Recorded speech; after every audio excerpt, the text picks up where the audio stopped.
الحمد للہ رب العالمین والصلاة والسلام علی رسولہ الکریم اما بعد۔ سیدنا عقبہ بن عامر رضی اللہ تعالی عنہ بیان کرتے ہیں کہ رسول اللہ صلی اللہ علیہ وسلم کو ایک قبا تحفے میں دی گئی۔ یہ قبا ہوتی ہے جیسے ہمارے شیروانی پہنی جاتی ہے یا نیچے کے لباس سے اوپر کوئی لباس پہنا جاتا ہے، جسے چوگا بھی کہتے ہیں، جبہ بھی کہتے ہیں۔ یہ اکارہ بھی ہوتا ہے اور دورہ بھی ہوتا ہے۔ نبی کریم صلی اللہ علیہ وسلم نے جو پہنا تھا وہ آگے سے بھی کھلا تھا اور پیچھے سے بھی آدھا کھلا تھا، مگر وہ تھا ریشم کا۔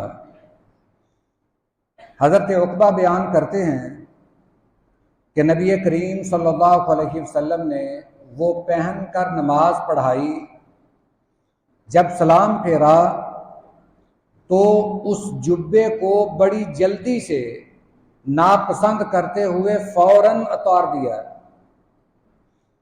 اور پھر فرمایا لا ينبغي هذا للمتقین، یہ لباس پرہیزگاروں کے شایع نہیں ہے، متقین لوگوں کے لیے یہ لباس مناسب نہیں ہے۔ یہ بخاری شریف کی حدیث مبارکہ ہے، مسلم شریف میں بھی موجود ہے۔ نبی کریم صلی اللہ علیہ وسلم کا یہ ریشم کا جبہ پہننا، اس میں دو باتیں سمجھنی ضروری ہیں۔ پہلی بات تو یہ کہ نبی کریم صلی اللہ علیہ وسلم نے مردوں کے لیے ریشم کا لباس حرام قرار دیا ہے، ناجائز ہے، الا کہ کچھ ایسی حالتیں جن میں یہ پہننے کی اجازت ملتی ہے کہ بندہ کوئی جلد کی مرض میں مبتلا ہو، خارش وغیرہ یا ایسی کوئی جلدی مرض، اس کی وجہ سے اس کا طبیب اسے کہے کہ یہ لباس اگر تم پہنو گے تو جلدی ٹھیک ہو جاؤ گے۔ ظاہر بات ہے مجبوری کی حالت میں تو قرآن کریم میں یہ آتا ہے کہ انسان خنزیر کا گوشت بھی کھا سکتا ہے اپنی جان بچانے کے لیے۔ تو بعض اوقات ایسی حالتیں جن میں کوئی حرام چیز وقتی طور پر جائز ہو جاتی ہے، پہنا جا سکتا ہے، مگر عام طور پر مردوں کے لیے ریشم کا لباس حرام ہے۔ دوسری یہ بات کہ نبی کریم صلی اللہ علیہ وسلم نے پھر یہ پہنا کیوں؟ پہلی بات تو یہ میں پہلے بھی عرض کر چکا ہوں کہ لباس میں کچھ حصہ اگر ریشم کا ہو تو اس میں حرج نہیں ہے۔ مثال کے طور پر اگر آپ کے لباس پر ریشمی کڑھائی ہو، اس میں بھی حرج نہیں ہے۔ بازو کا کچھ حصہ، کچھ ٹکڑا وہ ریشم کا لگا لیا جائے، اس میں بھی حرج نہیں ہے۔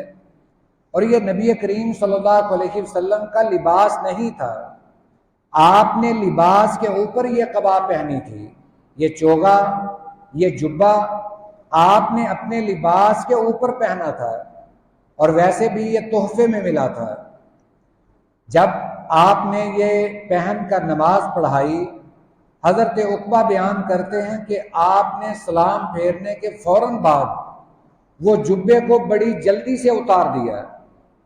یہ محسوس ہو رہا تھا کہ آپ اسے سخت ناپسند کر رہے ہیں، آپ نے فوراً وہ اتار دیا، اور پھر بعد میں یہ بات ارشاد فرمائی کہ یہ لباس متقین کے لیے نہیں ہے۔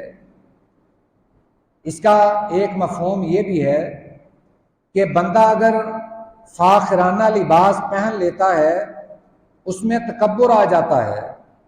ایسا لباس جو صرف ایک تکبر کی علامت سمجھا جائے، جو صرف بڑے لوگ پہنیں، صرف اپنی دولت کا اظہار کرنے کے لیے کہ یہ لباس صرف امیر بندہ ہی پہن سکتا ہے، اس نیت کے ساتھ کہ لوگ مجھے یہ سمجھ لیں کہ یہ کوئی ایرا گیرا نہیں ہے، بڑا امیر ہے، یہ اس حیثیت کا مالک ہے کہ یہ کپڑا پہن لے، وہ اپنی حیثیت کو منوانے کے لیے تکبر میں آ کر وہ لباس پہنے، تو ایک مفہوم یہ ہے۔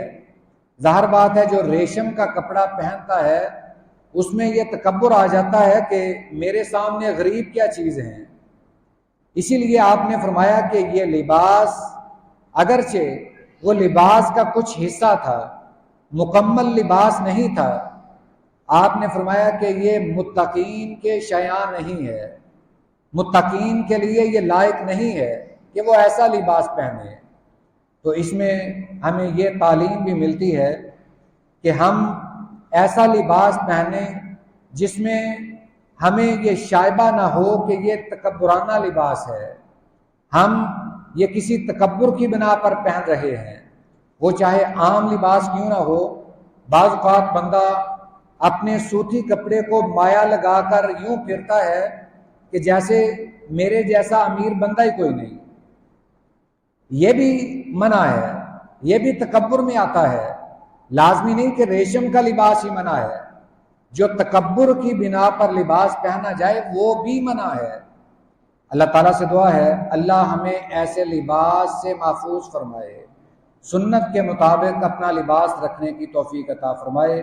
وآخر دعوانا ان الحمد للہ رب العالمین۔